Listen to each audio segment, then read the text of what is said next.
আচ্ছা বল্টু, বলতো ব্যাঙ আর মেয়ে মানুষের মধ্যে কোনো পার্থক্য নাই কেন? স্যার, বৃষ্টির দিনে দুইজনই তো লাফায়।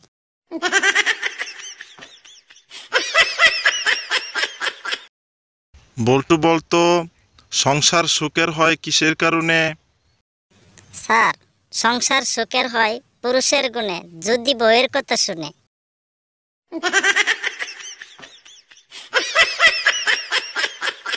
বলতো শীতকাল কাকে বলে?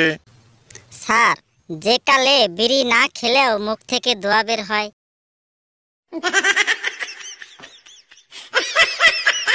বল্টু, সুন্দরী মেয়ে দিয়ে একটি গল্প বলতো।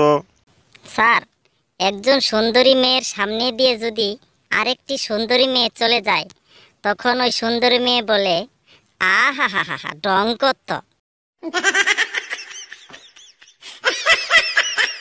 বলতো একজন চালাক মানুষের গল্প। স্যার, কিছু মেয়ে মানুষ এত চালাক, নিজেকে বেশি সুন্দরী দেখানোর জন্য সাথে ৩-৪ জন কালো কুচকুচে বান্ধবী নিয়ে ঘুরে। বল্টু বলতো মোবাইল দিয়ে অতি তাড়াতাড়ি কিভাবে টাকা ইনকাম করা যায়? স্যার, মোবাইলটা বেচে দিলেই তো পারেন। বল্টু শুনে রাখ, মন দিয়ে লেখাপড়া করবি, তা না হলে পরীক্ষায় ফেল করবি কিন্তু। স্যার, সর্বনাশ। তোর আবার কি হলো রে? স্যার, আমার মন তো আমি অঞ্জনাকে দিয়ে দিয়েছি। স্যার, একটি প্রশ্ন করি। কি বলবি বল।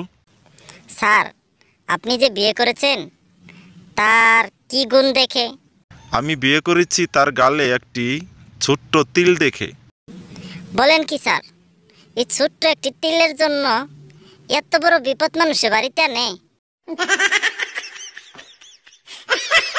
আচ্ছা বল্টু বলতো, যদি কেউ স্কুলের সামনে বোম রেখে যায় তাহলে তুই কি করবি?